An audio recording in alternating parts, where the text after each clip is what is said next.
predsjedničkih izbora. Filip Vujanović i dalje je ubjedljivo najpopularniji političar u Crnoj Gori, pokazalo je novo istraživanje koje je naša televizija uradila u saradnji sa agencijom Ipsos Strategic Marketing tokom januara.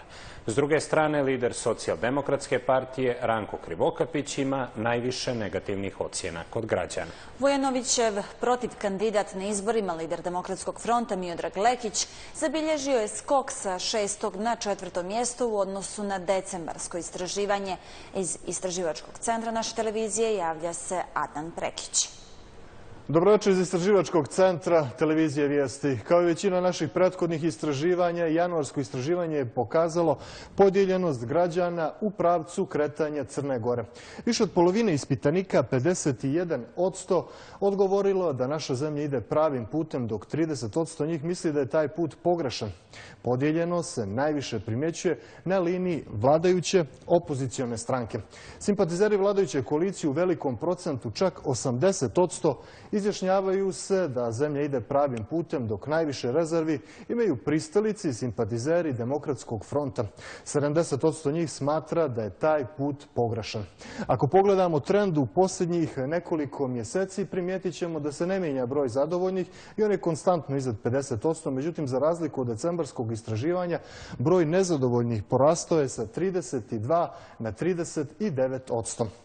Što se tiče javnih ličnosti, dalje je ubjedljivo najpopularniji predsjednik države Filip Vujanović.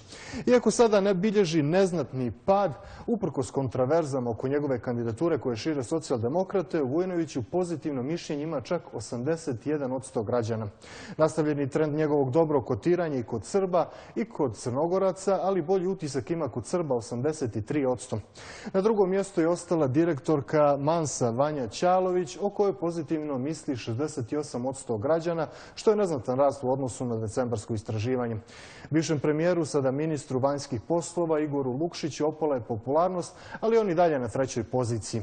Na 4. i 5. poziciji su Miodrag Lekić i Milica Pejanović-Đurišić sa podrškom, odnosno pozitivnim mišljenjem, oko 64% građana. Vanja Ćalović i Miodrag Lekić mnogo bolje prolaze kod ispitanika koji se izjašnjavaju kao Srbi i taj procenat je 82, odnosno 83%. Nakon njih slijedi premijer Milo Đukanović, u kome pozitivno mišljenje ima 62% građana. Zanimljivo je da se ispred predsjednika DPS-a nalaze čak 3 funkcionera njegove partije, Vujanović, Lukšić i Milica Pejanović-Đurišić. Po broju negativnih komentara, odnosno ocjena, među prvih 10 i dalje prednjači lider SDP-a Ranko Krivokapić sa 49% negativnih mišljenja, a to je posljedica njegovog dosta loše kotiranja kod ispitanika koji se izjašnjavaju kao Srbi. Drugi je lider SMP-a Srđan Milić sa 44% negativnih komentara. Slijedi Vujica Lazović. Premijer Milo Đukanović ima oko 35% negativnih ocjena, a najmanje negativnih ocjena imaju Filip Vujanović 17%, Milica Pejanović-Đurišić 24%, Vanja Ćalović 25%. Sada da vidimo kako to izgleda u konačnom skoru. Kao što smo već kazali, najbolje ocjene ima Filip Vujanović, koji u odnosu pozitivnih i negativnih mišljenja ima skor od 65%. Daleko iza njega je direktorica Mansa, zatim slijede Milica Pejanović-Đurišić, Miodrag Lekić i Igor Lukšić.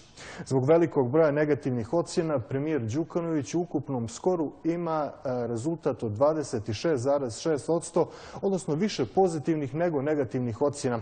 Kao što vidite, lider pozitivne Darko Pajević se kotira mnogo slabije nego u našim ranijim istraživanjima. To bi bilo sve za večeras iz našeg Istraživačkog centra. Hapšenje Darka Šarića i njegov